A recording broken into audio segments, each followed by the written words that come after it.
네, 시작하도록 하겠습니다. 여러분 안녕하십니까? 네, 지금 여기 제가 있는 곳에서는 오후 2시입니다. 어쨌든 GCF의 이 웨비나에 오신 여러분들을 환영합니다. GCF 글로벌 가상 포럼의 일환으로 개최되는 세션입니다. 그래서 이번 워크숍의 주제는 지역 공동체의 회복력과 포스트 코로나 시대의 사회 경제를 통한 사회적 포용성입니다.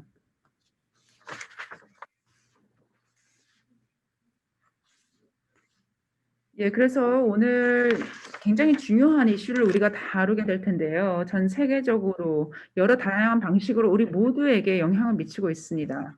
그런데 경제적으로 취약한 지역 공동체, 저소득계층이라던가 이런 취약계층에게 더 큰 영향을 미치고 있습니다. 왜냐하면 빈곤층 또는 저소득계층 중에 또 비공식 부문에 종사하는 분들이 많이 계시고 또 안정적인 일자리가 있지 않는 경우가 많습니다. 그렇기 때문에 대안적인 경제가 필요합니다. 이를 통해서 경제를 넘어서 지역 공동체의 회복력이라든가 사회적인 결속력 그리고 지역 공동체 내의 연대 등이 지금이야말로 필요하다고 생각합니다. 이를 통해서 보건의료 서비스를 제공할 뿐만 아니라 사회 경제적인 측면 또 그 외에 여러 측면들을 우리가 대처할 수 있을 것입니다. 오늘 오후에 저희는 5분의 연사를 모실 텐데요. 5개의 공동체 기반 프로젝트를 저희가 듣게 될 것입니다. 지역 공동체 회복력 그리고 사회적인 포용력에 대한 프로젝트들입니다. 사회적인 포용력이라는 것이 결국은 취약계층 여러 가지가 있을 수가 있겠죠. 여성 등 다양한 대상들이 있을 수 있을 텐데 지금 이와 같은 취약계층의 대안적인 그 사회적인 경제적인 지원을 받는 것이 필요하기 때문에 이 지역 공동체 회복력에 우리가 초점을 맞추고 있는 것입니다. 그래서 이와 같은 5개의 경험을 들으면서 어떠한 도전 과제에 직면하고 있는지 그리고 또 이 5개의 사례를 통해서 어떤 교훈을 우리가 배울 수 있는지 그리고 또 여기서 나타나는 어떤 혁신적인 사례는 또 어떠한 것인지에 대해서 우리가 잘 들어볼 수 있을 거라고 생각합니다. 질문이 있으신 분들은 채팅창에 입력을 해 주시면 발표가 다 끝난 후에 질의응답 시간에 이 질문에 대해서 답변을 드리도록 하겠습니다. 예, 그러면 이제 좋은 대화, 건설적인 대화를 나눠봤으면 좋겠는데요. 4개의 나라에서 5분의 연설을 모실 것입니다. 한국, 캐나다, 네팔, 그리고 캄보디아에서 5분이 오실 예정입니다. 그럼 첫 번째 연설을 먼저 모시도록 하겠는데요. 하브호운인데요. 토니라는 별칭을 갖고 계십니다. 캄보디아의 공연 사회적 기업의 운영을 담당을 하고 있습니다. 교육과 사회적 지원을 제공을 하는 사회적 기업인데요. 네, 그럼 토니의 발표를 듣도록 하겠습니다. 네, 소개 감사합니다. 제 파일을 열도록 하겠습니다. 오늘 이렇게 글로벌 사회적 경제 포럼에서 발표를 할 수 있게 돼서 영광스럽게 생각합니다. 저는 코로나 시대 그리고 포스트 코로나 시대의 상황의 차이에 대해서 그리고 저희가 어떻게 어려움들을 극복하고 있는지에 대해서 말씀드리겠습니다. 저희 FAR에는 캄보디아의 지속 가능한 사회적 기업 모델이라고 말씀드릴 수 있습니다. 다음 슬라이드로 넘겨주시죠.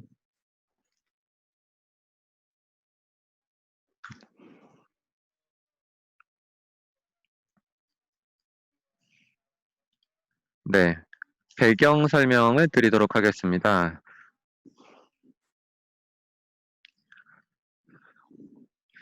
저희 FAR의 공연 사회적 기업이 어떻게 시작되는지 말씀드리겠습니다. 캄보디아 태국 국경에 제2 난민 수용소가 그 시작이었다고 할 수 있습니다. 이때 당시 소위 벽 없는 감옥이라고 불렸던 난민 수용소에 캄보디아인 약 50만 명이 거주를 하고 있었습니다.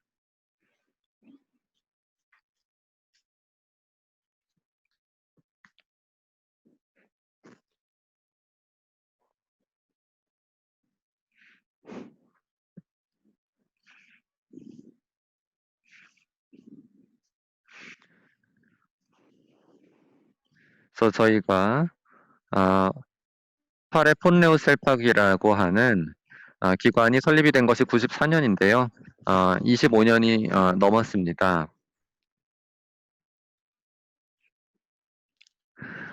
이때 당시에 9명의 학생과 교사들이 설립을 했고요. 이들은 난민 수용소에서 예술 교육을 받았던 그런 분들이었습니다.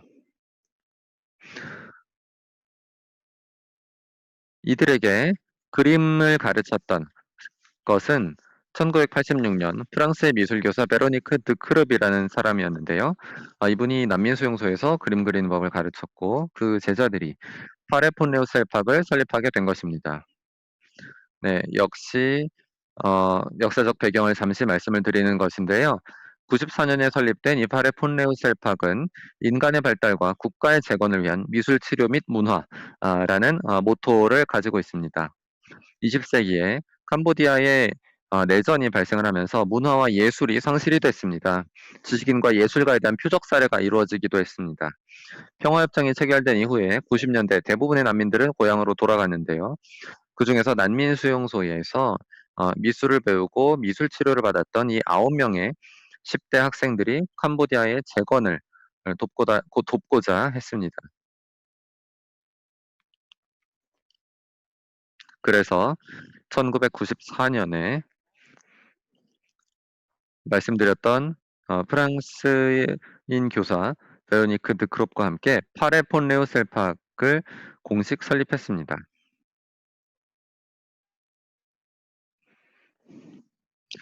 그래서 저희가 25년간의 역사를 가지고 있는데요.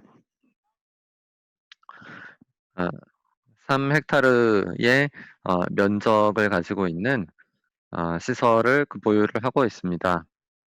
이 파레폰네오 셀팍 자체는 영리를 추구를 하는 기관이 아닙니다. 비영리 단체이고요.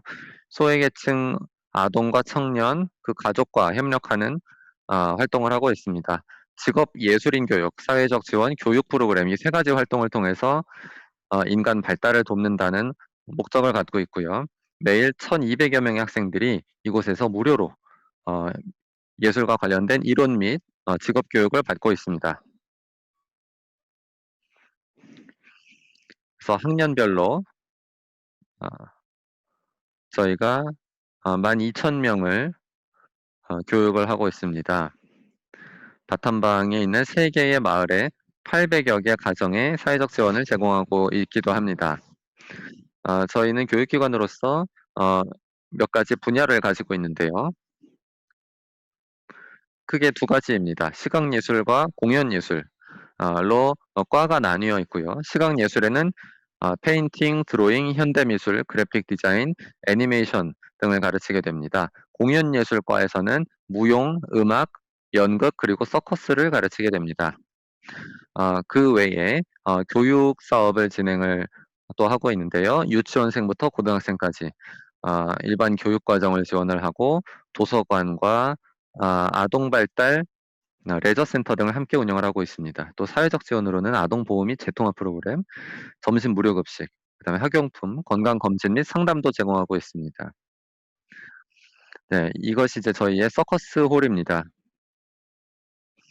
여기에서 시각예술, 응용예술, 공연예술 분야의 전문 아티스트 150명을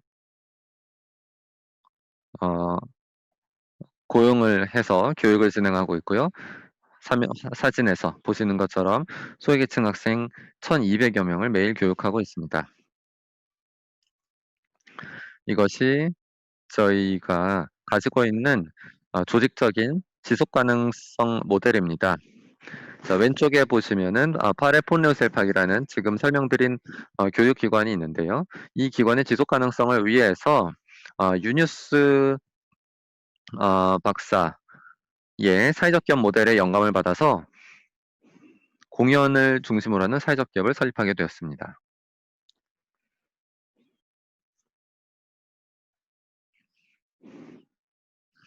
그래서 2013년도에 이 8회 공연 사회적 기업이라는 것이 설립이 됐습니다. 이것은 8회 폰레오 셀팍이라는 교육기관의 재정적인 지속 가능성과 자립성을 확보하기 위한 것이었습니다. 그래서 이 8회 캄보디아 서커스 라는 기관과 또 8회 크리에이티브 스튜디오 라는 기관을 함께 설립을 해서 이 기관들의 졸업생들에게 일자리를 제공을 하는 것입니다.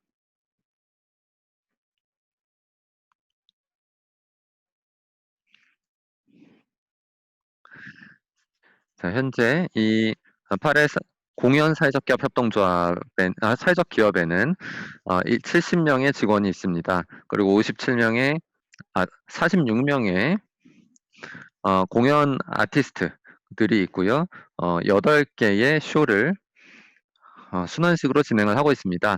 CM립에서는 야간 공연을 하고요. 세계 투어 그리고 단체 및 행사를 위한 공연들도 진행을 합니다.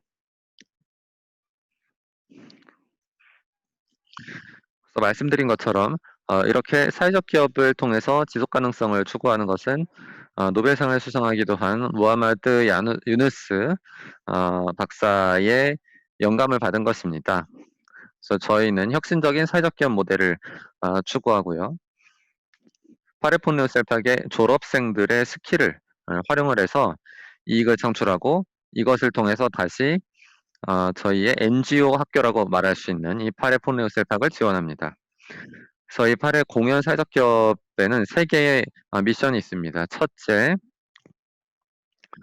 성취감을 느낄 수 있는 일자리를 제공을 하는 것입니다. 특히 캄보디아의 청년 예술가들에게 일자리를 제공해서 빈곤의 악순환을 끊는 것이고요. 두 번째로는 파레폰루 셀팍 이 학교를 재정적으로 지원을 합니다. 그리고 크메르루즈를 시대를 진정으로 극복하고 캄보디아의 예술과 문화를 다시 활성화시키는 데 기여하는 것입니다.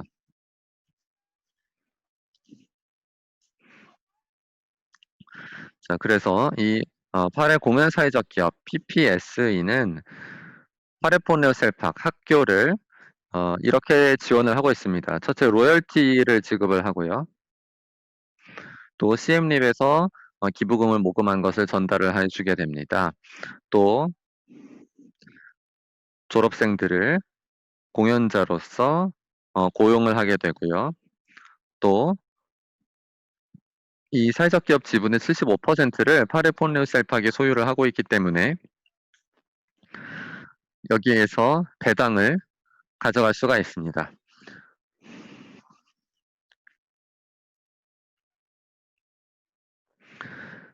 이처럼 구조적으로 사회적 기업을 이 학교가 소유를 하고 있기 때문에 지속적으로 이 사회적 기업에서 창출되는 이윤이 학교에 지원이 될 수가 있는 것입니다. 그래서 여기 보시는 이 사진이 저희 소유 건물인데요. 코로나 사태가 찾아오기 전까지는 이 파레 캄보디안 서커스의 이름으로 이 공연장에서 매일 공연을 진행을 했습니다. 그리고 여행 성수기에는 일주일에 10번의 공연을 하기도 했는데요.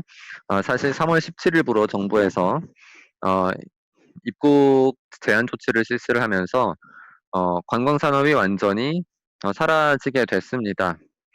호텔과 식당, 가게 그리고 엔터테인먼트 시설들이 폐쇄가 되었고요. 일자리가 완전히 사라지기도 했습니다. 그래서 저희도 많은 어려움을 겪었습니다만 여전히 116명의 직원 및 아티스트들에게 고용을 제공하고 있습니다. 그래서 저희는 이 코로나 사태에 대응하기 위한 특별 프로그램을 만들어서 다시 이 8회의 부흥을 이끌고 있습니다. 저희는 7월 31일부터 매주 금요일과 토요일에 주말 스페셜 프로그램을 진행을 하는데요. 이 공연 료를 대폭 낮췄습니다. 최저 $10로 공연을 볼 수가 있고요. 또 $60를 내면은 3개월간 공연을 계속 관람을 할 수가 있습니다. 그리고 매 주말마다 다른 쇼를 공연을 하고요. 또 CM립에서 가장 유명한 크메르 음식 셰프들을 초청을 해서 길거리 음식을 함께 맛볼 수 있는 종합적인 이벤트를 개최를 하기도 합니다.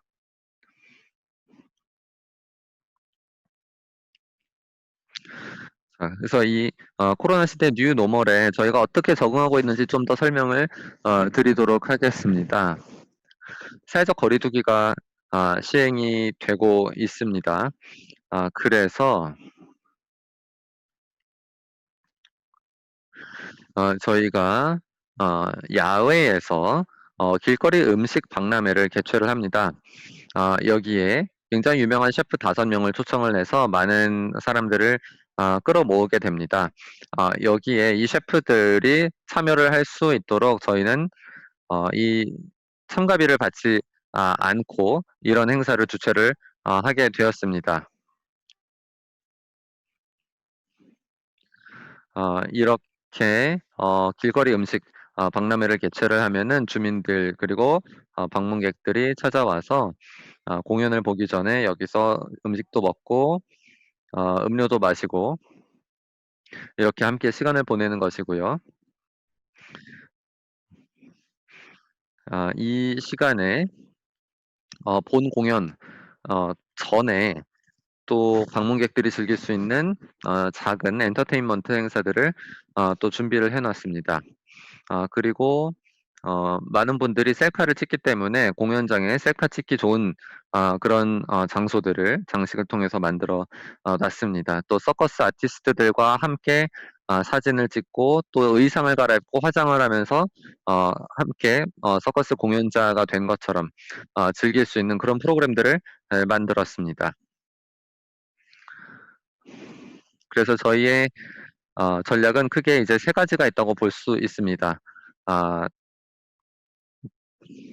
첫째, 캄보디아 국내 국민들을 타겟팅하는 것이고요. 두 번째는 캄보디아에 거주를 하고 있는 외국인들, 그리고 세 번째는 모금을 하는 것입니다. 특히 이 세 번째 모금은 저희가 크라우드 펀딩 방식으로 하고 있는데요. 저희의 파트너 기관들이 있습니다. 거기에다가 이 모금을 받는다라는 내용의 이제 포스터들을 부착을 하고요. 또 저희가 파트너 기관 중에 호텔들 같은 경우에는 VIP들을 위해서 깜짝 공연을 하기도 합니다. 그렇게 해서 이 VIP들이 추후에 유료로 저희 공연 티켓을 구매를 할 수 있도록 그렇게 하고 있습니다. 그래서 저희는 이 파레라고 하는 캄보디아 서커스 에 대해서 예술의 빛이라고 하는 그런 별칭을 붙여주기도 했습니다. 이 파레 서커스는 계속되고 있습니다. 관광 산업이 크게 침체되면서 상당한 타격을 받기는 했습니다만 여전히 어 저희의 꿈과 낙관 그리고 회복 탄력성을 보여주는 것이 이 파레 서커스라고 생각합니다. 그래서 참고로 말씀을 드리면요. 저희가 프랑스에서 2 개월간 순회 공연을 진행을 할 계획입니다. 이 공연 포스터가 여기에 이제 보여져 있는데요. 프랑스의 여러 장소에서 공연을 하는 시간표입니다. 이상입니다. 네, 감사합니다. 제가 그 발표자분을 과거에 만나서 굉장히 오랫동안 이야기를 했던 적이 있습니다. 청년들이 문화와 공연 예술을 적극적으로 활용을 하고 있다는 점이 상당히 인상적이고요. 이런 활동을 통해서 문화와 민주주의, 인권까지 더욱더 증진을 시키고 있습니다. 그와 함께 고용도 유지하고 교육도 제공하고 또 재정적 지속 가능성도 확보를 하고 있는 훌륭한 모델이라고 생각합니다. 굉장한 혁신적인 모델이라고 이야기를 할 수가 있을 텐데요. 이 파리 서커스가 여전히 잘 진행이 되고 있다는 소식을 들으니까 기쁘게 생각합니다. 많은 분들이 어떻게 청년들을 적극적으로 참여를 시키고 또 지역 주민들을 참여시키고 있는지에 대해서 더 많은 분들이 궁금해할 것이라고 생각을 합니다.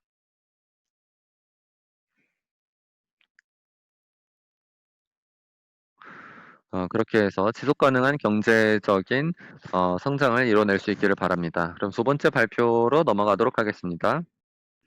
네. 그래서 두 번째 발표자는 김도훈 선생님께서 하실 예정인데요.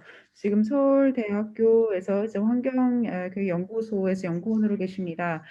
그래서 지금 어떤 재난으로부터 공동체 지역 공동체의 어떤 회복력이라는 것이 안산시에서 나타났던 그 모습에 대해서 이제 발표를 해 주실 예정이십니다. 마이크 넘기도록 하겠습니다. 네. Can you hear me? 들리세요? 오케이. 네. 저는 한국말로 하겠습니다. 네. 영어로 준비를 했는데, 한국말로 하는 게 조금 더 많은 내용들을 여러분들한테 알려줄 수 있을 것 같아서 하겠습니다. 저는 서울대학교에 있는 연구원으로 있는 김도훈이고요. 얼마 전까지 안산시 세월호 피해 지역 공동체 회복 업무를 하는 희망마을 사업 추진단의 단장으로 있었습니다. 오늘 발표는 제가 당시 세월호 유가족 분들과 함께 재난 이후 사회적 포용과 연대 활동을 했었던 그 경험을 여러분들과 공유하고자 합니다. 본 세션 주제하고 특별히 연계를 시켜서 최근에 세월호 유가족 분들이 코로나 시대에 했었던 그런 활동들을 중심으로 해서 본 발표에 대한 설명을 좀 드리겠습니다. 먼저 저의 이야기를 시작하기 전에 이 책 한 권에 대한 말씀을 먼저 드리겠습니다. 레베카 솔릿이라는 분이 쓴 책인데요. Paradise Built in Hell이라는 책입니다. 재난 지역에서 보여지는 긍정적인 모습에 대한 이야기가 이 책에 담겨 있습니다. 재난 지역이라고 하면 모두들 끔찍하고 비극적이고 슬픔만 있다고 다들 생각을 합니다. 하지만 이 책에서는 사회적 연대를 통해서 재난 지역에서 보여지는 희망의 빛을 이야기하고 있습니다. 사실 지금 우리는 상당히 힘든 삶을 살고 있습니다. 하지만 이 어려운 상황 속에서도 긍정의 힘, 희망의 마음을 가지고 코로나 시대를 견뎌야 하고 그 이후 코로나가 종료된 그 이후에 아픔을 다시 치유해 나가는 우리의 단계가 필요하다고 생각합니다. 2014년 4월 16일 한국 사회는 세월호 참사라는 충격적인 사건이 있었습니다. 사람들은 TV 앞에서 바로 이 배가 가라앉는 것을 눈으로 지켜보았습니다. 304명의 사람들이 돌아가셨고요. 그 가운데 안산이라는 도시에 살고 있는 250명의 고등학교 학생들이 우리 곁을 떠났습니다. 그래도 다행히 많은 사람들은 희생자 가족분들, 아이를 잃은 희생자 가족분들에게 용기를 주었습니다. 그리고 아이들이 다시 돌아오기를 같이 기도했습니다. 하지만 모두가 돌아오지 못했고 큰 상처와 아픔을 가지게 되었습니다.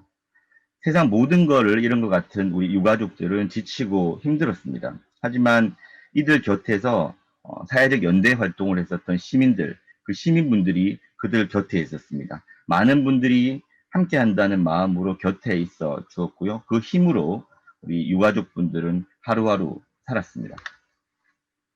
당시 시민들이 보여줬던 사회적 연대 활동, 그 재난 상황이라고 할 수 있는 곳에서의 사회적 연대 활동이 우리 유가족들, 아이를 잃은 유가족분들이 세상을 살아가는 어떤 큰 힘, 큰 동력이 되었습니다. 그리고 지금 우리 세월호 유가족들은 시민들에게 보답하고자, 그때 보여줬던 그 보답하고자 하는 그 마음으로 사회적 연대 활동들, 그리고 그를 통한 커뮤니티 리질리언스 활동들을 하고 있습니다.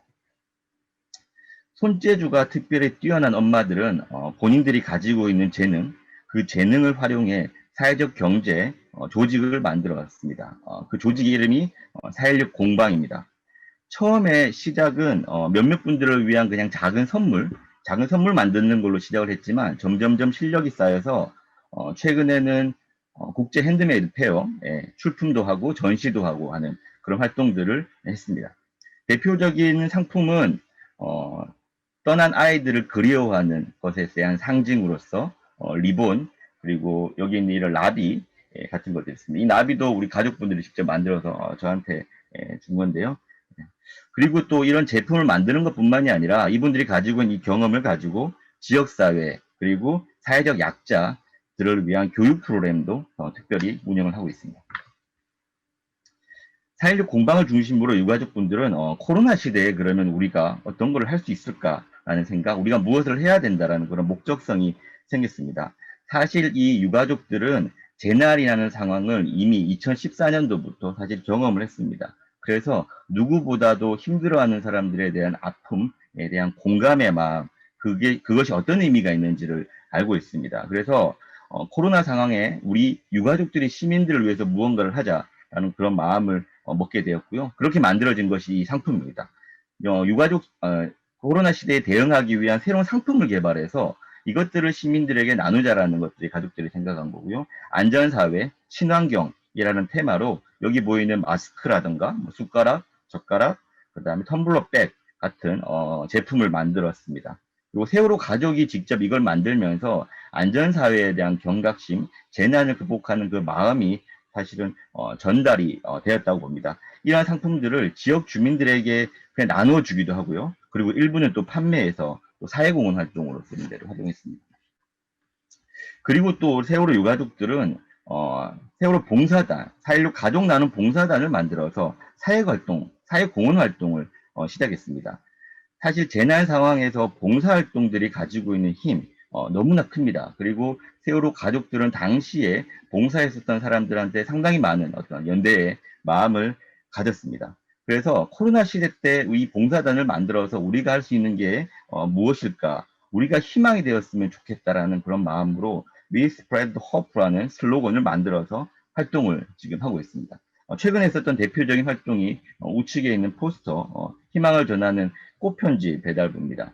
유가족들이 직접 배달부가 되어서 희망의 메시지를 전파하는 그런 활동입니다. 많은 사람들이 사실 코로나로 시대에 참 힘들어하고 있습니다. 가게 문을 닫는 사람들도 많고요. 직장을 잃은 주민들이 너무나 다양합니다.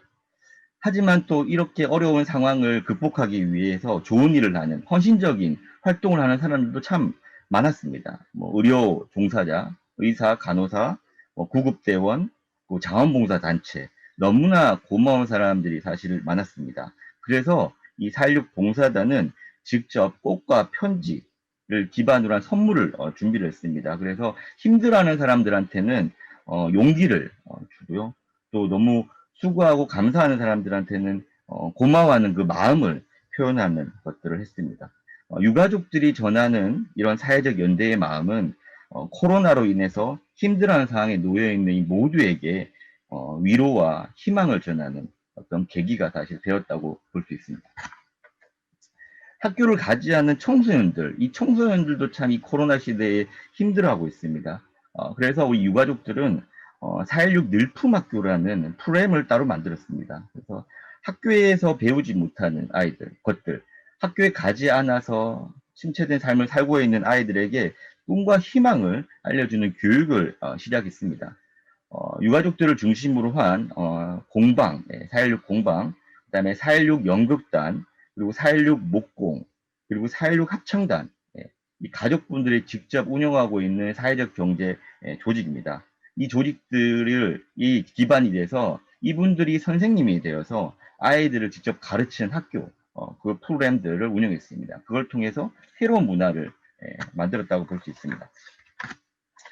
코로나 방역을 사실 최대한 지키면서 진행했습니다. 물론 코로나가 심각했을 때는 저희 이제 휴교도 했습니다. 휴교도 했는데 일단 세월호 가족들이 직접 선생님에 대해서 코로나 대응을 위한 마스크도 만들고요. 또 우드카빙이나 또 꽃을 만드는 등의 활동들을 했습니다. 코로나19로 지친 우리 아이들에게 새로운 경험을 전달했습니다.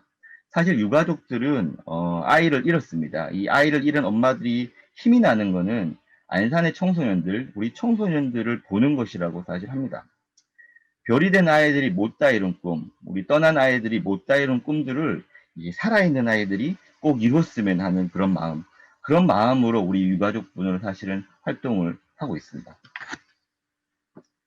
유가족들은 곁에 있어준 시민들에게 감사의 마음을 이렇게 전하는 것들, 이런 재난 상황에 무엇을 하는 것들이 본인들의 마음을 치유하고 회복이 된다라는 말씀을 사실 한결같이 이렇게 하십니다.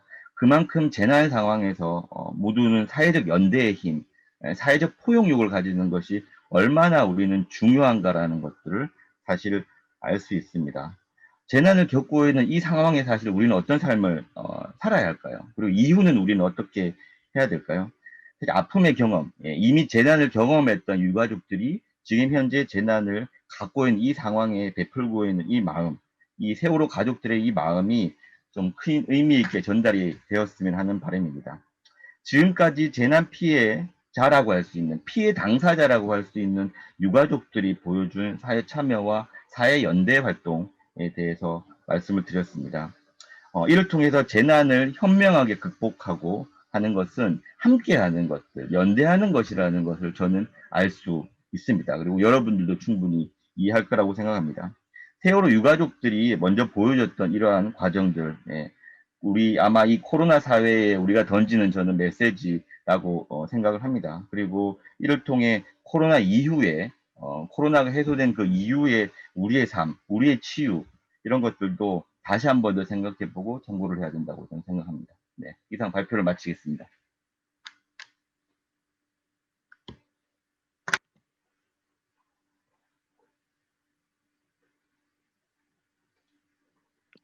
네, 감사합니다. 굉장히 놀라운 그런 내용이네요. 비극을 겪고 또 굉장히 굉장히 힘든 일을 겪었는데요. 그리고 많은 생명들이 희생이 됐습니다만 그 이후에 지역 사회를 기반으로 해서 또 연대를 바탕으로 해서 회복 탄력성을 구축할 수 있었던 그런 훌륭한 사례였습니다. 사회연대 경제에서도 경제적인 지속 가능성 그리고 모금 등의 활동을 많이 하는데요. 그때 이 유가족들의 활동이 큰 참고가 될 수 있을 것이라 생각합니다. 지역 차원의 연대의 사례이기도 하고 또 서로 어려움을 함께 극복을 하는 그런 힘을 주는 그런 사례라고 생각이 됩니다. 그리고 현재 코로나 사태 속에서 그리고 포스트 코로나 시대에도 굉장히 중요한 메시지를 보낸다고 생각을 하는데요. 왜냐하면 현재 많은 집단들 또 지역들이 일자리의 상실뿐만 아니라 많은 사람들이 목숨을 잃음으로써 굉장히 커다란 어려움을 겪고 있기 때문이죠. 특히 뉴욕 같은 경우에도 수천 명이 코로나로 인해 사망을 했는데 그중 대부분은 저소득층 그리고 소외된 지역에 모여 있었습니다. 정말 지역사회 차원의 치유가 많이 필요한 것 같습니다. 그런 좋은 사례를 소개를 해 주셔서 감사드리겠습니다. 네, 그러면 세 번째 연사를 보시도록 하겠는데요. 온타리오 오신 장 프랑스와 빠롱이십니다. 근데 이제 비디오 사전 녹화를 한 영상을 보여드리도록 하겠습니다. 왜냐하면 시차가 좀 많이 크기 때문에 결국 저희가 영상을 틀어야 될 것 같습니다. 그러면 온타리오에서 이 소수인 언어를 사용을 하는 그 공동지역 공동체의 말씀을 듣도록 하겠습니다. 네, 안녕하세요. 그 GCF 참가자 모든 분들에게 감사 인사드립니다. 저는 정프랑스와 빠롱입니다. 저는 동 온타리오 지역의 오퍼레이션 매니저입니다. 저는 온타리오 협동조합 회의에 소속되어 있습니다. 그래서 오늘 제가 발표할 내용을 한 10분 정도에 걸쳐서 사회적 금융이 어떻게 그 소수 집단들로 하여금 그 협동조합과 사회적 경제 조직 전환에 어떻게 사용할 수 있는지, 그래서 보다 정의로운 사회를 구현하는 데 있어서 어떻게 사회적 금융을 사용할 수 있을지에 대해서 말씀을 드리도록 하겠습니다. 예, 그래서 예, 사회투자기금이 어떻게 그 소수 언어 공동체를 위한 금융적인 차원에서의 역량 고양 툴이 될 수 있을까? 그래서 온타리오를 사례를 보도록 하겠습니다. 여기 저희 CCO 온타리오 협동조합 회의 CCO에 대해서 소개를 드리도록 하겠습니다. 예, 그래서 온타리오 지역 내에서 사회적 기업과 협동조합의 발전을 저희가 도모를 하고 있는 게 하나의 사업입니다. 그러면서 총 5개의 축을 기반으로 저희가 사회를 하고 있는데요. 하나가 사회적 기업과 협동조합 발전, 그리고 공동체 경제의 발전, 그리고 또 이 최근에 3개가 더 추가됐는데요. 하나는 사회혁신에 대한 연구입니다. 특히 CCO 내에서 제가 주로 많이 다루고 있는 분야가 연구 및 사회혁신입니다.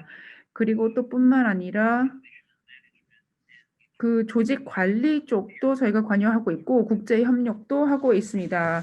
이제 그래서 국제협력 사원 차원에서 저희가 G7 포럼에 이렇게 참여할 수 있게 된 것입니다.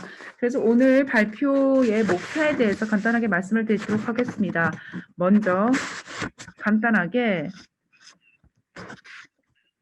지난 몇 년 동안 CCO 내에서 우리가 계속 문제 제기를 해왔던 내용에 대해서 연구를 해왔던 내용에 대해서 말씀을 드리도록 하겠고요. 그리고 또 지난 몇 년 동안 저희가 진행했던 사업에 대해서도 소개 말씀드리도록 하겠습니다. 그리고 우리가 조직으로서 어떻게 여러분에게 도움이 될 수 있는지 또는 연구 주제 아이디어가 있으신 분은 언제든지 info@cco.coop 메일 주소로 메일을 보내주시기 바랍니다. 저는 항상 좀 희망적인 메시지를 전달하면서 발표를 시작하곤 하는데요. 피터 페르디난드 드러커라는 분이 있죠. 이분 같은 경우는 학자이고 또 굉장히 많이 인용되는 분입니다. 그래서 아주 간단하면서도 아주 의미심장하죠. 미래를 예측하기 위한 가장 좋은 방법은 미래를 창출하는 거다라고 얘기를 하셨습니다. 그래서 사회적인 금융기금 형성이라던가 내지는 사회적 기업 인수라던가 이런 측면에서 우리가 많은 아이디어를 얻을 수 있는 것 같습니다. 그래서 우리가 한번 스스로 해보자라는 것을 우리가 생각을 해볼 수 있을 것 같습니다. 여기 발표는 좀 프랑스어로 되어 있는데요. 저희 조직도 역시나 그 영어 및 프랑스어를 둘 다 사용하고 있습니다. 그래서 제 발표 자료도 때로는 영어로 때로는 프랑스어로 되어 있습니다. 2020년이라는 게 굉장히 의미가 있는 해였죠. 캐나다 같은 경우는 소수 언어를 사용하는 공동체들이 굉장히 많은 도전 과제들을 직면을 하고 있다라는 점에서 그러합니다.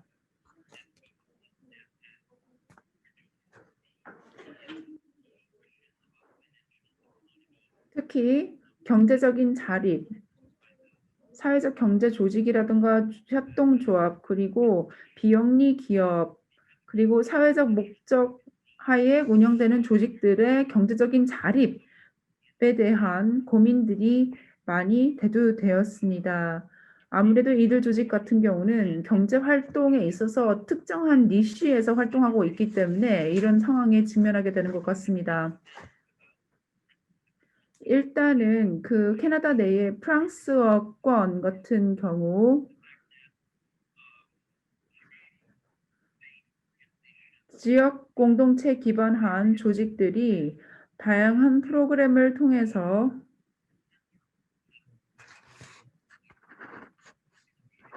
지역 공동체의 중심적인 역할을 하곤 합니다. 그래서 이들 조직이 잘 안 되면 지역 공동체 전반이 많이 힘들게 됩니다. 그런데 금융적인 툴을 가진 조직들이 그다지 많지는 않습니다.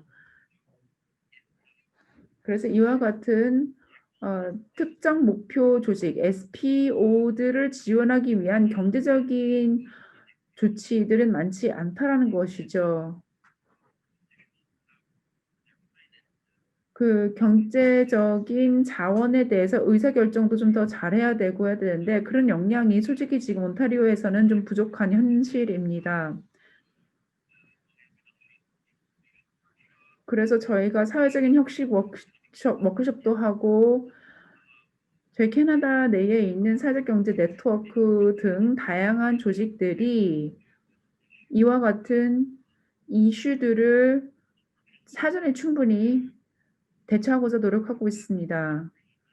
그런데 뭐 성공률은 뭐 좀 서로 다를 것 같습니다만 어쨌든 저희가 또 몇 년 동안 계속 연구 사업도 많이 주재를 했는데 바로 이러한 이슈에 초점을 맞춰서 연구를 진행한 바가 있습니다. 새로운 기금들이 출시되었죠. 임팩트 투자라던가 또 뿐만 아니라 최근에 한 뭐 몇 개월, 1년 전이었던 것 같은데요. 그 사회적 금융 기금을 연방 차원에서 조성하겠다라고 발표가 있었습니다. 그래서 2021년에 조성하겠다라는 발표가 있었는데요. 물론 여러 가지 제약도 있고 특정한 가이드라인도 있고 특정한 생태계와 특정한 니시 내에서 만들어지는 것입니다. 그래서 이와 같은 모델이 실제로 프랑스어를 사용하는 즉 소수 언어권의 니즈와 생태계에 걸맞는 것인지에 대해서 저희가 들여다볼 필요가 있겠다라고 생각을 하게 되었습니다. 그래서 이와 같은 그 소수 언어권에 속해 있는 여러 조직들이 이러한 기금을 제대로 활용할 수 있을지에 대해서 한번 생각을 해보자라는 생각을 하게 됐던 것이죠. 일단은 좀 몇 가지 우리가 감안을 해야 될 배경이 있다라고 생각이 들었습니다. 경제적인 분석도 해야 되겠지만 또 다양한 분야들의 어떤 교차 지점들을 보면서 다 학제적인 접근법을 써야 되겠다라고 생각하게 되었습니다. 일단은 SPO와 같은 경우, 특수목적 조직의 경우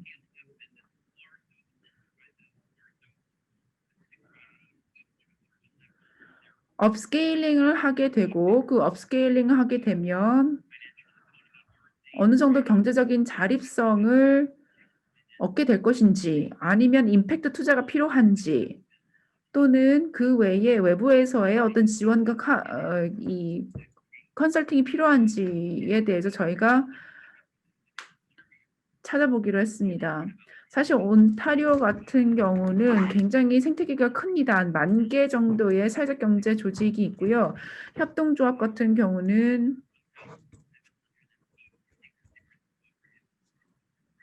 1,780여 개의 협동조합이 지금 현재 등록이 되어 있습니다. 굉장히 방대한 생태계라 할 수 있겠고요. 그리고 준비 태세도 서로 다른 상태입니다. 어느 한 조직의 경우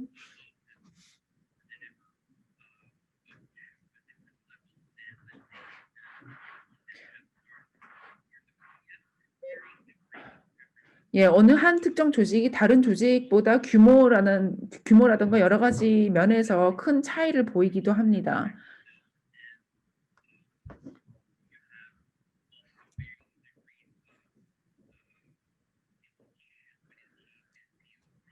그리고 SPO라 하더라도 이제 여러 가지 그 함의가 있기 때문에 이 양측 모두를 고려해야 한다라는 점에서 쉽지가 않습니다.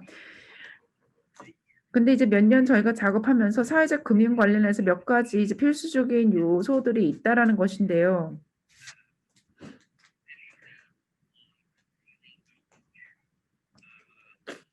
이 두 개의 함의를 연결을 해 줄 수 있는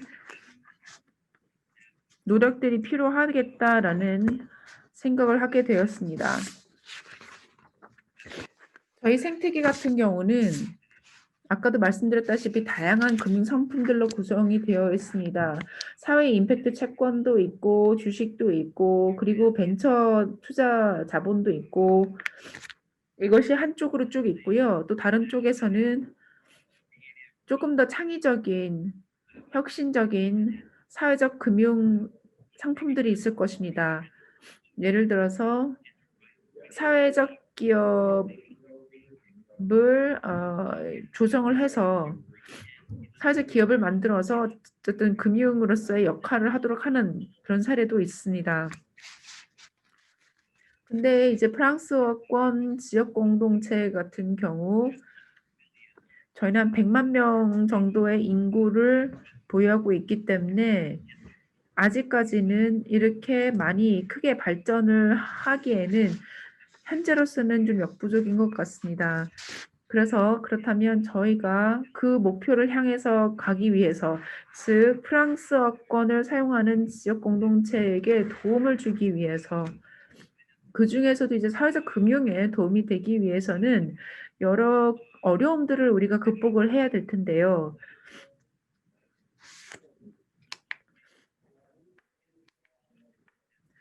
왜냐하면 사회적 금융 같은 경우는 영어권에 많이 의존을 하고 있는 상태입니다. 그래서 사실 이제 프랑스어권하고 영어권이 역사적으로 많은 갈등을 보여왔거든요. 그래서 그런 측면에서도 좀 여러 가지 어려움들이 있고 극복해야 될 상황이 많습니다. 그래서 저희가 이 부문과 관련해서 몇 가지 말씀을 드려보자면 일단은 주 정부 그리고 연방 정부가 진행하고 있는 투자의 어떤 범위를 좀 확장시킬 필요가 있다라는 겁니다. 그리고 지역 공동체 경제 개발 조직들이 독립적으로 조금 더 양성될 수 있도록 이 운동을 이끌어 나가도록 해야 된다라고 하는 등 여러 가지 우리가 또 권고를 내놓고 있는 것들이 여기에 있습니다. 제가 아주 간단하게 발표를 했는데요. 10분, 12분 정도 시간밖에 없어서 많은 것을 설명해 드리지 못했습니다. 한 1시간 정도 시간이 있어야지만 제가 조금 더 자세하게 설명드릴 수 있었을 것 같습니다. 하지만 몇 가지 좀 흥미로운 사업을 소개를 해드리면서 마무리하도록 하겠습니다. 여기에 참고 문헌들이 있는데요. 이 보고서들, 이 문서들을 한번 찾아서 꼭 읽어보시기 바랍니다. 여기 info@cco.coop 쪽으로 언제든지 이메일을 보내주시면 답변 드리도록 하겠습니다. 좋은 하루 또는 좋은 밤을 보내시기 바랍니다. 감사합니다. 감사합니다. 아주 포괄적인 발표를 해 주셨습니다. 감사합니다.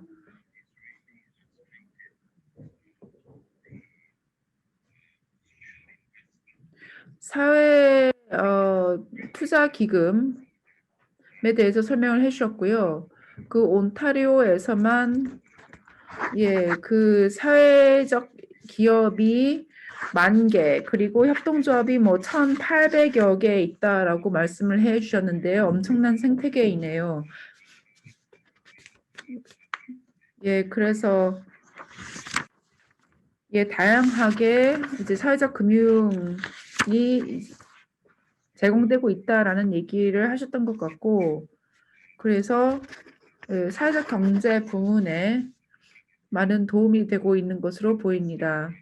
그래서 소수 언어권, 그러니까 즉 프랑스어권 지역 공동체들이 이와 같은 방법, 즉 자원을 자기 조달하는 방식으로 연대를 통해서 자금을 조달을 해서 이렇게 임팩트를 할 수 있는 것이 정말 환영할 바입니다. 그럼 다시 한번 한국 사례로 넘어가도록 하겠는데요. 네 번째 연사입니다. 네, 곽여진 프로그램 매니저님의 발표를 듣도록 하겠습니다. 발표는 역시 현장의 사례로 알고 있습니다. 발표 시작해 주시죠. 네, 초청해 주셔서 감사합니다. 연구 그리고 프로젝트 매니저 를 담당을 하고 있습니다. 대구 사회적 경제센터에서 일을 하고 있고요. 네, 제 발표의 제목은 코로나19 미지의 세계로 입니다. 그리고 부제는 대구 사회연대 경제의 협력적 대응이 되겠습니다. 네, 다음 슬라이드로 바꿔주실 수 있나요? 네, 감사합니다. 네, 크게 세 가지 내용으로 구성이 되어 있습니다. 첫 번째, 코로나에 대한 대응, 두 번째, 코로나 속으로, 세 번째는 코로나와 함께, 입니다. 네, 첫 번째, 코로나19 대응인데요. 대구의 상황에 대해서 아마도 들어보셨을 겁니다. 네, 조금 더 설명을 필요로 하시는 분들도 있을 것 같아서 좀 더 말씀을 드리면요. 자, 1월부터 코로나19 사태가 시작이 되었는데요. 그때 당시 중국에서 시작된 이 사태가 이제 한국까지 넘어오게 되었습니다. 사실 2월 초까지만 해도 한국은 확진자 수가 적었습니다. 그래서 상대적으로 안전한 국가였는데요. 하지만 그 상황이 크게 바뀌게 되었습니다. 대구에서 첫 확진자가 발생한 후 8일 만에 확진자가 1명에서 977명으로 폭발적으로 증가를 했습니다. 그래서 대구시의 확진자들은 전국 확진자의 70%가량을 차지하게 되었습니다. 그래서 지금 화면에서 보시는 것처럼 그래프를 통해서 확진자 증가를 보실 수가 있고요. 그중에서도 위쪽에 있는 연한 보라색이 누적 확진자 입니다.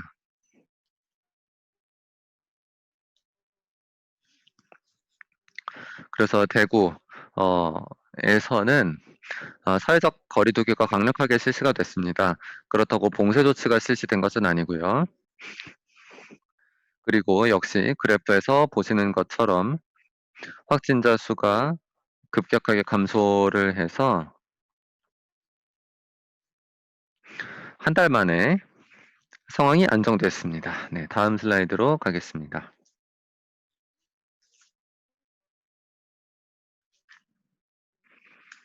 하지만 코로나로 인해서 대구 지역에서는 정상적인 경제 활동이 거의 불가능하게 됐습니다. 사회연대 경제도 마찬가지였습니다.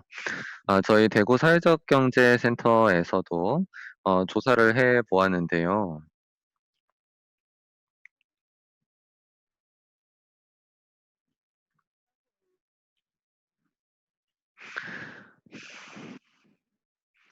지난해에 비해서 코로나로 인해서 피해를 입은 사회적 기업들 그리고 마을 기업, 자활 기업, 협동조합들은 거의 60%에 달했습니다. 그리고 또 한 가지 우리가 항상 고려를 해야 되는 것이 이러한 사태가 항상 소외계층에게 큰 타격을 준다는 것입니다. 장애인, 고령자 등은 특히 감염의 위험에 크게 노출되어 있고 서포트를 받기가 어렵습니다.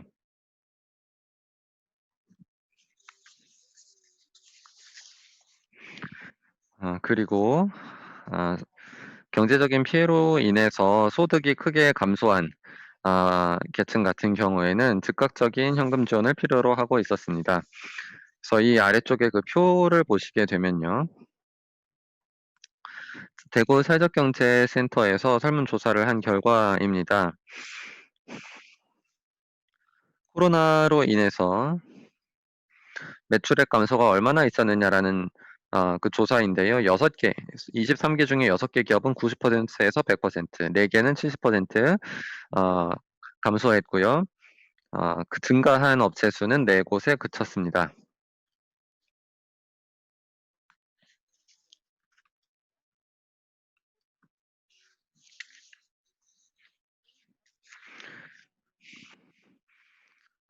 이 상황 속에서 저희는 최대한 고용을 유지를 할 수 있도록 지원을 해 나갔습니다. 그 과정에서 재택근무를 실시하거나 단축근무를 실시하는 그런 업체들도 늘어났고요.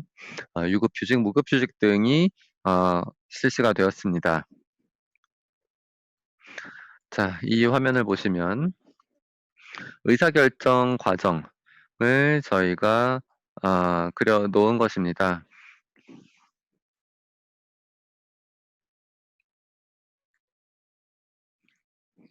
저희 대구 사회적경제센터는 바로 지역 경제의 어둠에 빛을 비추는 그런 사명을 가지고 있다고 이야기를 할 수가 있습니다.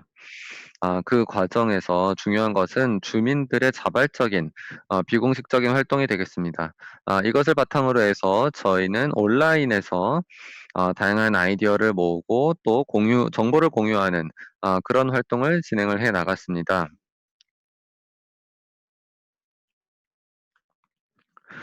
이 과정에서 저희가 특히 초점을 맞추었던 것은 대면으로 진행이 되는 다양한 사회 서비스가 코로나 사태 속에서 지원을 할 수가 없기 때문에 이런 상황을 극복을 하는 것이었습니다.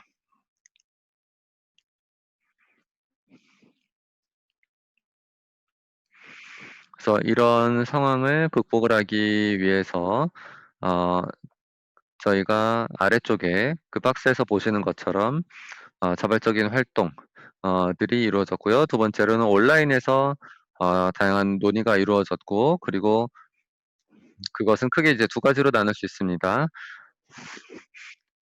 직원들의 아이디어를 모으는 것, 두 번째는 지역 주민들의 참여를 독려하고 정보를 공유하는 것이고요. 세 번째 단계는 바로 의사결정입니다. 우리가 무엇을 할 수 있는가를 바탕으로 우리가 가지고 있는 것을 최대한 공유를 한다. 그리고 우리가 할 수 있는 일에 집중한다. 그리고 지역 주민들의 참여를 최대한 독려한다는 그런 원칙을 세우게 되었습니다. 네, 다음 슬라이드를 보시게 되면 사 소셜 네트워크를 바탕으로 해서 아이디어를 모으는 회의를 한 것입니다. 왼쪽 밑에를 보시게 되면 그런 그림을 보실 수가 있습니다. 대구 사회적경제센터를 통해서 연결되어 있는 다양한 사회적경제 집단들이 모여서 이야기를 한 것인데요.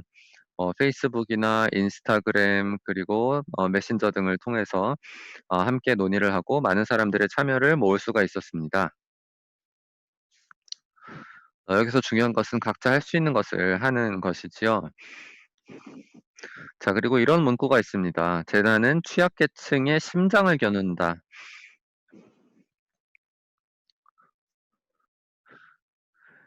이 말은 대구의 굉장히 유명한 기업인인 조기현 선생님의 말인데요. 가울협동조합의 이사장을 역임을 하셨던 분입니다. 그래서 대구에는 방울당이라고 하는 시내 그 중심가가 있는데요. 저희가 이 취약계층을 지원을 하는 활동을 벌이고 있는 모습이 사진 왼쪽에 있습니다. 홈리스 들을 위해서 마스크와 도시락을 제공을 하는 그런 모습이 되겠습니다. 그리고 오른쪽 사진을 보시게 되면은 중학생들이 함께 모여서 마스크를 만들고 있습니다. 그런데 이 마스크는 정부가 제공하는 공적 마스크 KF94 마스크를 구매를 할 수 없는 불법 이민자들을 위해서 어 기부를 하는 그런 마스크였습니다.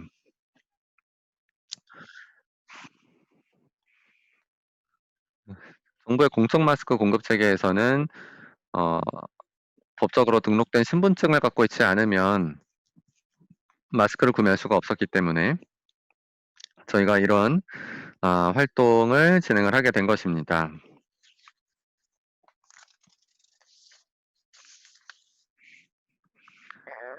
네, 그러면은 대구의 지역적인 회복을 위해서 사연대 경제 부녀가 어떤 활동들을 했는지 보도록 하겠습니다. 자, 할 수 있는 일들을 하자. 이렇게 정했다고 말씀드렸는데요. 첫 번째로는 기부금을 모집했습니다.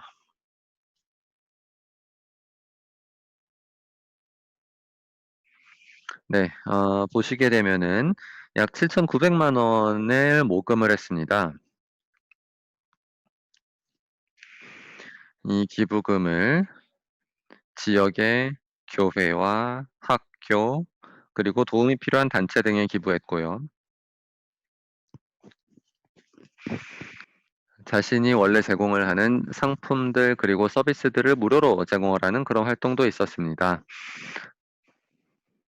마스크나 옷 등을 필요한 곳에 직접 배달을 하는 그런 활동도 이루어졌고요.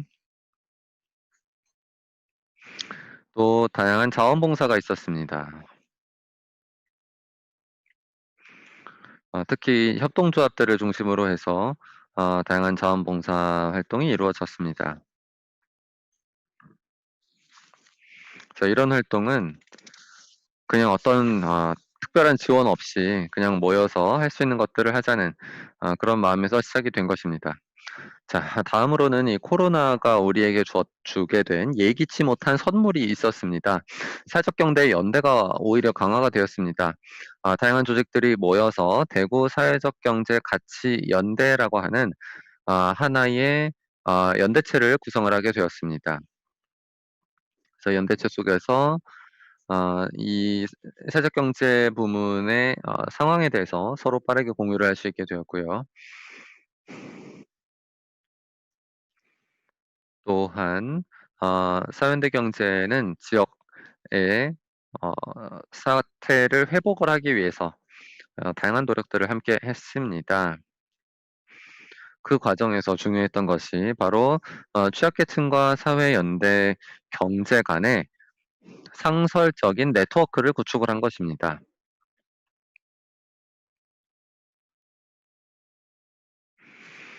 그런 사례들 중에 하나가 이 취약계층을 위한 공연이었는데요. 이 무대 사진을 보시면은 사회연대경제단체에서 공연하고 온라인으로 공유를 했던 모습이 되겠습니다.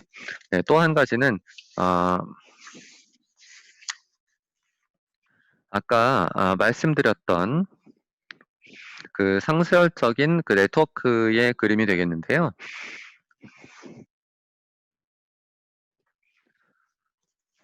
사실 코로나 사태 이전에는 이런 네트워크가 필요하다라는 아이디어는 있었습니다마는 우리가 왜 꼭 모여야 되느냐라는 이유가 확실치가 않았는데 코로나 사태 속에서 굉장히 커다란 그 이유가 발생을 했죠. 그래서 지역의 사회적 취약계층과 사회적 경제 간의 상시적 네트워크가 구성이 되었고요. 또 아까 말씀드린 것처럼 대구 사회적 경제 가치 연대가 구축이 됐습니다. 그리고 대구에는 8개의 구군이 속해 있는데요. 이 구군별 사회적 경제 협의회도 구축이 되었습니다.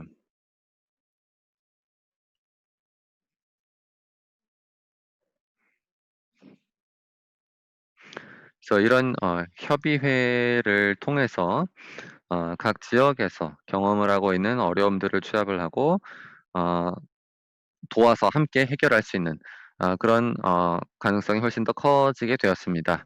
네, 시간이 다 돼서요. 발표를 마치겠습니다. 감사합니다.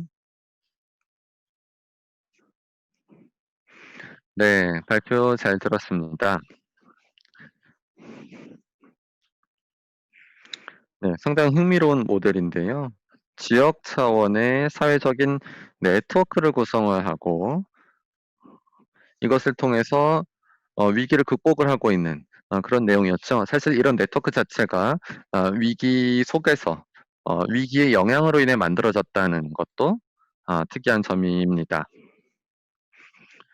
이것은 지역 사회 차원에서 상당히 역동적으로 나타나고 있는 코로나 대응이라는 생각이 듭니다.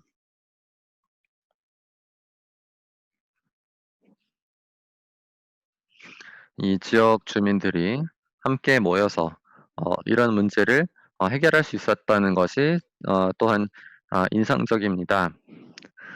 그런데 단지 이제 사회연대 경제 내부에서만이 아니라 취약계층과도 네트워크를 구축했다는 것이 흥미롭습니다. 자, 마지막 발표로 넘어가겠습니다. 예, 마지막 연사는 나와라지 코이랄라입니다. 네팔에서 오신 분인데요. 그 여성과 관련된 프로젝트인데요. 지역 공동체에서 주로 나홀로 여성 또는 그 내전이나 분쟁의 희생자 내지는 피해자가 된 여성들을 대상으로 하고 있는 사업들을 하고 계십니다. 예, 그래서 나와라지 씨에게 마이크를 넘기도록 하겠습니다. 안녕하십니까? 나마스테. 예, G7 측에 저에게 이렇게 기회를 주신 데 대해서 감사 인사를 드립니다. 예, 그래서 지금 백콕이라는 지역에서 그 나홀로 여성들에 관련된 사업에 대해서 말씀을 드리도록 하겠습니다. 그래서 주로 이제 그 나홀로 여성들이 이제 생리대를 생산을 함으로써 어떤 식으로 그 회복력을 보이는지에 대해서 말씀을 드리도록 하겠습니다.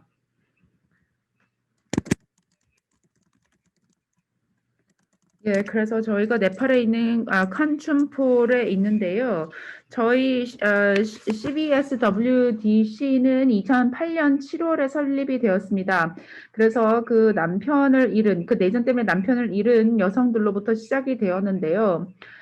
사실 네팔 같은 경우는 96년에서 2006년 사이에 그 마오주의 반군과의 내전을 치렀습니다. 예, 그래서 원래는 이제 그냥 몇몇이 시작을 했는데요. 지금 현재로서는 회원이 이제 905명까지 증가한 상태입니다. 그래서 CBSWDC가 설립된 이후에 사회적, 경제적 그리고 정치적인 권리를 나홀로 여성들에게 보장하기 위해서 많은 사업을 진행을 해왔습니다. 여기 이미지들이 몇 개 있는데요. 여기 나홀로 여성들입니다. 그래서 뭐 초를 만든다라던가 또는 다양한 제품들을 만들어서 이제 시장에 나가서 판매를 하는 활동을 하고 있습니다. 예, 그래서 실제로 소득 창출 프로그램입니다. 그래서 그 나홀로 여성들이 이제 생계를 이어나갈 수 있도록 하기 위한 프로그램이고요. 근데 이제 저희는 또 역시나 협동조합을 하나 만들었습니다. 그래서 이 협동조합은 나홀로 여성들이 직접 조합원들로 참여하고 있고 저축이라던가 신용 활동을 하고 있는 협동조합입니다. 예, 그래서 또 역시나 이 프로젝트의 핵심 대상은 나홀로 여성이고 그 여성들의 아이들입니다. 그래서 그 네팔의 칸춘푸라는 지역에 베드콕에 위치해 있는데요. 이제 저희는 아무래도 그 분전 내지는 내전 때문에 많은 피해를 입은 지역입니다. 그래서 인도와의 국경에 바로 맞닿아 있다라는 것을 보실 수가 있습니다. 많은 사람들이 많이 이주를 하면서 거쳐가는 곳이기도 합니다. 그래서 많은 여성들이 국경을 넘어서 인도로 넘어가서 일해야 되는 실정입니다. 주로 또 성매매에 종사하게 되는 경우도 굉장히 많습니다. 예, 그래서 이런 방식으로 저희가 나홀로 여성들을 위해서 생계 활동을 이런 식으로 진행을 하고 있습니다.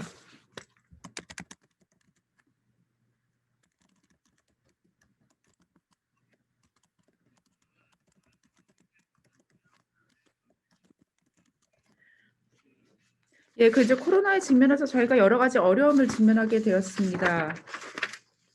예, 특히 칸천포 같은 경우도 마찬가지인데요. 저희는 아무래도 이 코로나 때문에 많은 영향을 받았습니다.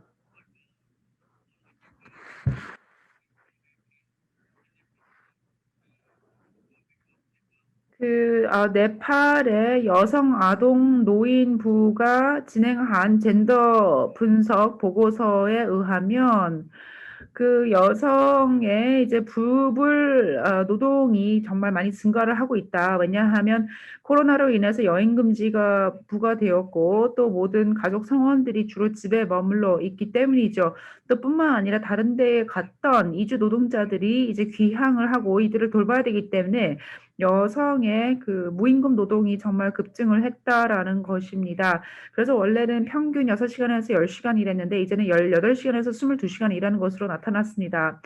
그리고 그 여성이 이제 그 임노동을 하지 않는 비율이 3배, 그러니까 3.5배 정도 증가를 했다라고 나옵니다. 그래서 이번 코로나 대유행으로 인해서 식량 안보가 더 심각해질 것으로 나타났습니다.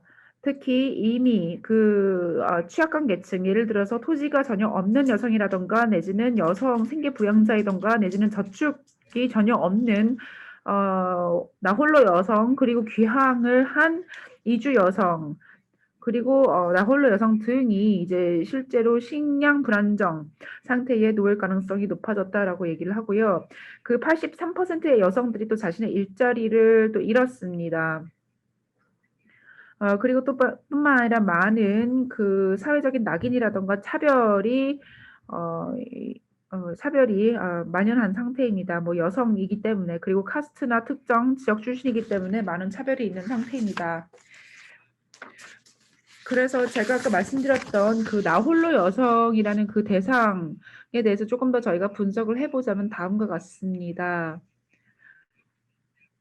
일단은 그 나홀로 여성의 40% 이상이 한 농업이라던가 내지는 그 강유역 지역에서 거의 일용직으로 노동을 하고 있고, 또 다른 집 또는 호텔 등에서 어떤 청소 업무를 맡고 있는 것으로 나타났습니다. 또는 일부 같은 경우는 자영업자이기도 합니다. 그리고 대부분의 나홀로 여성은 문맹이거나 또는 자신의 어떤 공중보건 상태에 대해서 전혀 정보가 없는 상태이고요. 그리고 또 실제로 소득이 거의 없는 상태입니다.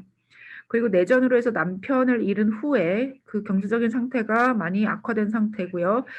그리고 아이들은 학교를 다니지 않고 있습니다. 그 아이들도 여러 곳에서 많이 일하고 있는 상태이고요. 그래서 그 엄마들 같은 경우는 이제 아이들을 돌볼 수가 없고 또 일을 해야 되기 때문에 그 아이들이 결국은 마약을 사용한다라던가 내지는 뭐 담배를 계속 피운다라던가 등의 여러 가지 상황에 이제 처하게 되는 것으로 나타났습니다.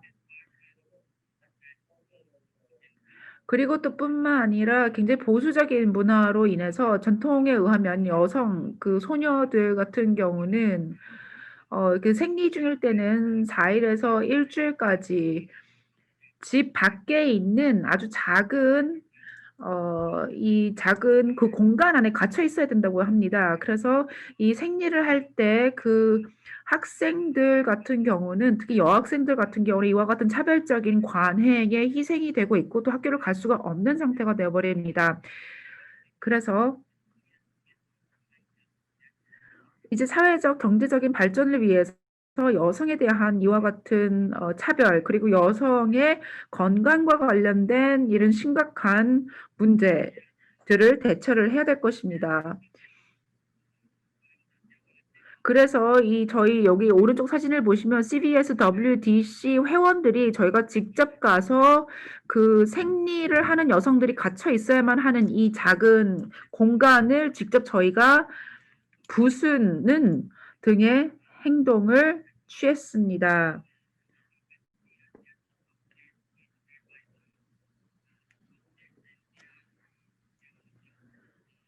이 작은 공간에 여성들이 갇히게 됩니다. 그 저희가 하고 있는 프로젝트들은 이와 같은 공간을 부수고 또 뿐만 아니라 그 여성들 그리고 그 소녀들을 지원하기 위한 여러 가지 사업을 하고 있습니다. 여성들을 위한 생계 지원 사업, 그리고 이제 그 그러니까 여아들이 학교에 갈 수 있도록 지원을 하고 있습니다. 그래서 저희 프로젝트의 목표는 이제 주로 이제 2가지가 되겠는데요. 한편으로는 여성들이 직접 생리대를 생산할 수 있도록 그 기술 훈련을 제공하는 것입니다. 그리고 또 다른 하나는 리더십과 협동조합 관리에 대한 그 경영 훈련을 제공하는 것입니다. 사실 이 협동조합의 조합원들이 결국은 나홀로 여성이라고 아까 말씀드렸는데요. 그래서 이와 같은 사업을 통해서 여러 가지 그 성과가 나타나기를 기대를 하고 있는데 일단은 이제 실제로 이 나홀로 여성들이 이거 연간 소득을 증대를 하는 것이고요. 그리고 또 이 나홀로 여성들이 이제 실제 이와 같은 협동조합 활동을 통해서 보다 그 결속력을 높일 수 있도록 하는 것입니다. 그래서 저희가 여러 가지 이제 전략을 취하고 있는데요. 일단 FNCCI의 지부, 에 요청을 해서 한 최소한 20명 이상의 그 나홀로 여성이 그 생리대 생산 훈련을 받을 수 있도록 저희가 하고 있고요. 또 저희가 그 CBSWDC와 배드콧 지자체 간의 MOU를 서명을 했습니다.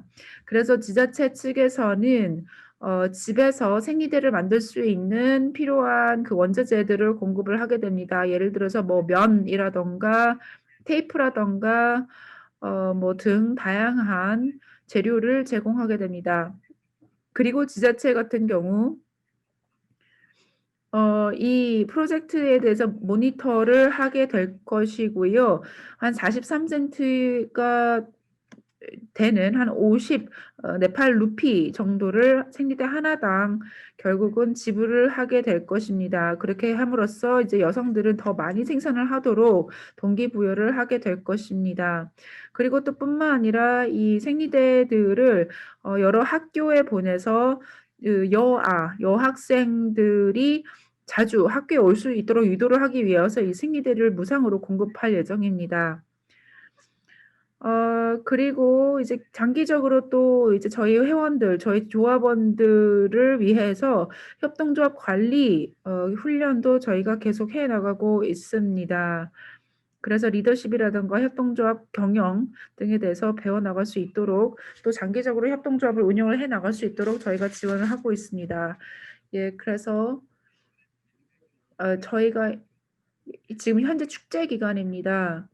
그래서 저희도 여러분 모두에게 감사 인사를 드리면서 나마스테 인사로 감사합니다. 나마스테. 아주 포괄적인 내용을 발표를 해주신 데 대해서 감사드립니다. 그리고 특히 그리고 여성이 가구주이거나 생계부양자인 경우 이 여성들에 대한 지원을 어떻게 하는지에 대해서 말씀을 해주신 것 같고 또 어떤 식으로 사회적 임팩트를 가하고 있는지에 대해서 잘 말씀해 주신 것 같습니다.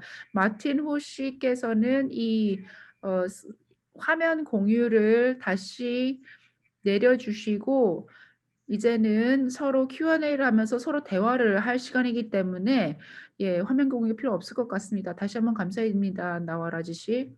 네, 저희가 4개의 포괄적인 발표를 들어봤습니다. 모두 지역사회와 관련이 되어 있었습니다. 지역사회에서 임팩트를 창출하는 그런 활동들의 사례였는데요. 자, 몇 가지 질문과 코멘트들이 들어와 있습니다.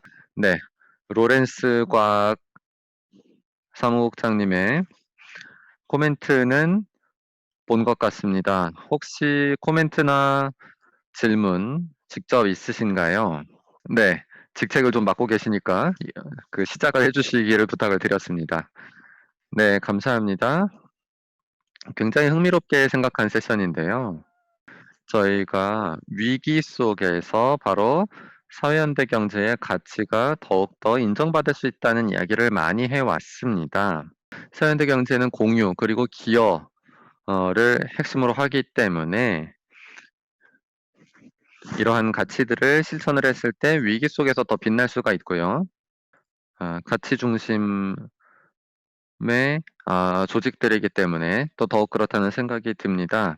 이 발표들의 내용을 보면은 그러한 이야기를 다시 한번 확인을 할 수가 있었습니다. 특히 위기 속에서 시민들 그리고 지역사회들이 사회현대 경제가 왜 중요한지 깨닫게 된다고 생각합니다. 또한 의사결정권을 가진 분들 역시 이 사실을 깨닫게 된다고 생각하는데요. 그렇기 때문에 공공정책 결정자, 정부에서 이 사회현대 경제의 역할과 잠재력에 대해서 인식해야 할 그런 기회라고 생각합니다. 그리고 사실 더 중요한 것은 이러한 위기의 피해를 입는 당사자들이 그러한 과정 속에서 함께 할 수 있다는 것입니다. 이것은 지역 차원의 어떤 회복 탄력성의 문제이기도 하고요.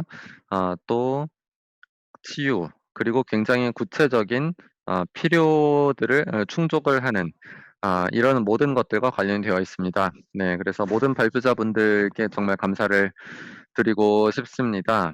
이번 세션이 우리 포럼의 핵심적인 메시지를 전달해 주는 것 같습니다. 그래서 모든 발표자분들께 축하의 말씀을 드리고 싶습니다.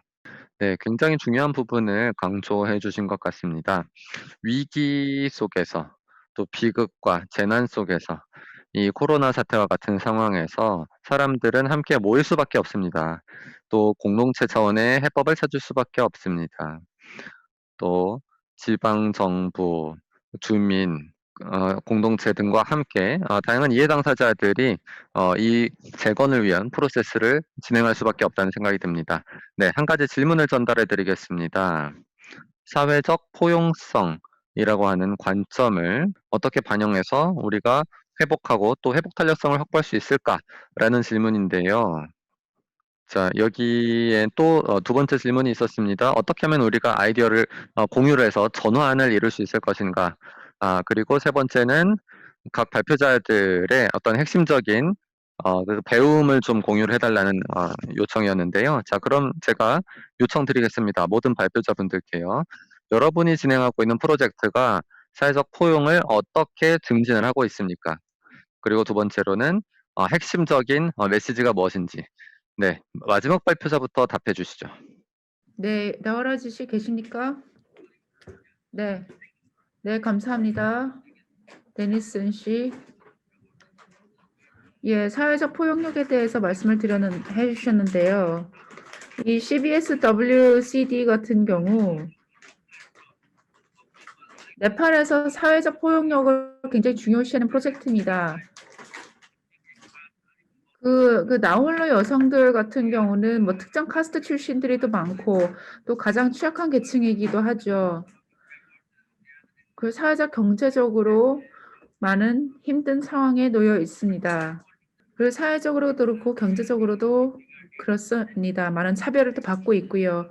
그래서 이번 프로젝트는 이와 같은 나홀로 여성들의 생계를 돕기 위한 것입니다. 그 생리대 생산을 통해서 소득도 창출을 할 수 있고 또 이제 지자체도 이제 돕고 있습니다. 그리고 이 여성들이 이미 협동조합을 만들었는데요. 이 칸춘푸르에서의 나홀로 여성들이 조합원이 돼서 직접 만든 협동조합의 최초 사례라 할 수가 있습니다. 그래서 그런 측면에서 그런 프로젝트가 이제 협동조합 운동으로도 지금 확산되는 것이고요.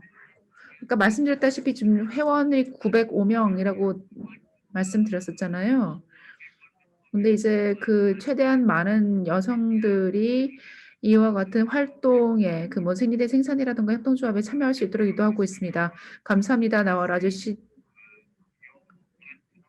예, 그래서 정말 그야말로 포용력이 있는 플랫폼이고 예, 많이 취약한 특히 낮은 카스트 출신의 나홀로 여성들을 대상으로 하고 있다라는 말씀을 해주신 것 같습니다. 네, 그 박유준 씨. 네, 포용성이라는 것이 지금 진행하고 계신 그 커뮤니티 프로젝트에 어떻게 반영이 되고 있나요? 네, 사실 한국 사람들은 현재의 이 위기 속에서 모두 같은 상황을 겪고 있다고 생각합니다. 그리고 이 코로나라는 똑같은 문제를 마주하고 있죠. 그래서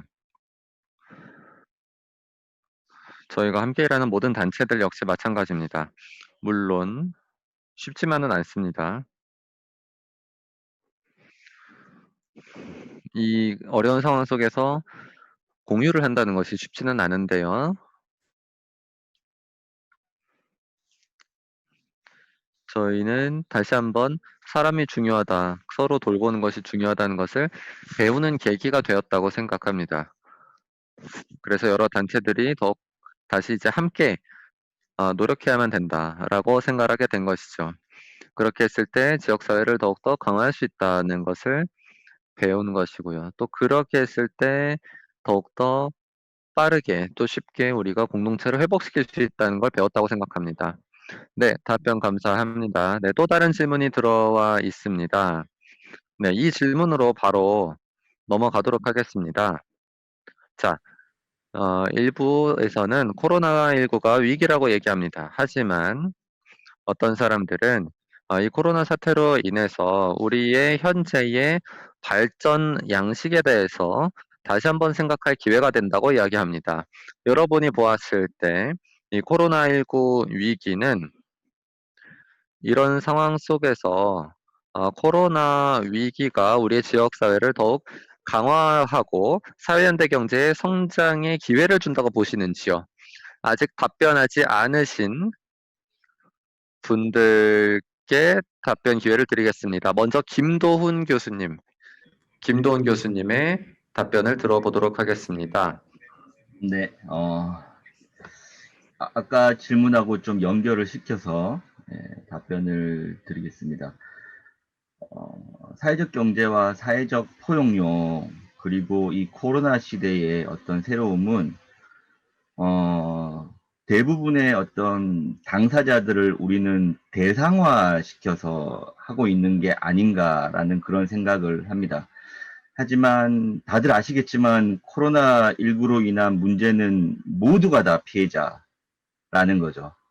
누구만을 대상화시켜서 할 수 있는 게 아니라고 생각합니다. 그렇다 그러면 여기서 말하는 재난 사회의 포용력의 시작은 그 피해 당사자가 주체가 되어서 스스로 뭔가 활동을 할 수 있게 하고 그러한 마음들을 통해서 그것들이 전달이 되고 하는 그런 과정이 정말 필요하다고 생각하고요. 그런 차원에서 저희 세월호 유가족들이 가지고 있는 그런 마음, 피해 당사자는 그냥 받아야만 하고 아파해야 되고 슬퍼해야 되고 참아야 하는 그런 마음이 아니라 그들이 가지고 있는 그런 마음을 가지고 또 다른 피해를 받을 것 같은 사람들 혹은 또 다른 피해를 받고 있는 사람들을 위해서 무언가를 할 수 있는 포용의 마음을 확산시킬 수 있는 그런 주체가 될 수 있도록 하는 것. 그게 저는 큰 의미가 있다고 생각하고요. 포스트 코로나 이후에 우리 사회도 저는 그렇게 되어야 된다고 생각합니다. 누구만의 어떤 피해자와 대상화 시켜서가 아니라 모두가 다 주체가 돼서 옆에 있는 사람들을 다시 돌보게 되고 감싸게 되고 함께하게 되고 하는 그런 마음. 그게 이 코로나 이후에 우리 사회가 아마 나아가야 될 방향인 것 같고 아마 그 힘이 되지 않을까라는 생각을 합니다.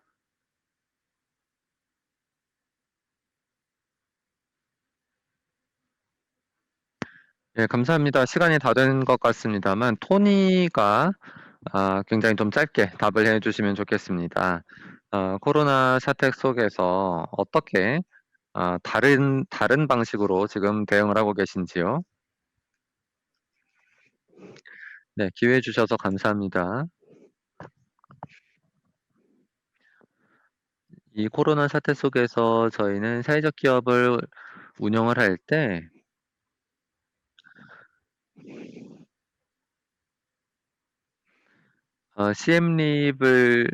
CM립과 관광산업의 이해 당사자들이 우리 사례를 계속해서 기억할 수 있도록 하는 것을 최우선 목표로 삼고 있습니다.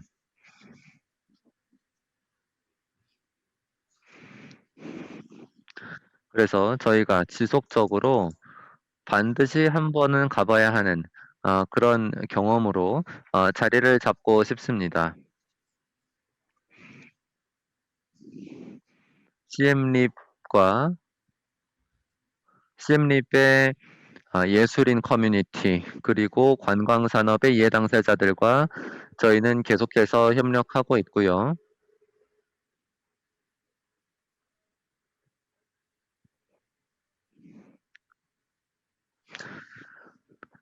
저희가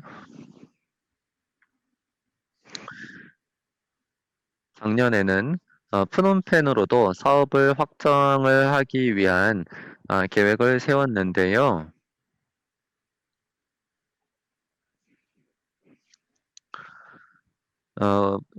이 포스트 코로나 시대에 대해서도 저희가 대비를 하고 있습니다.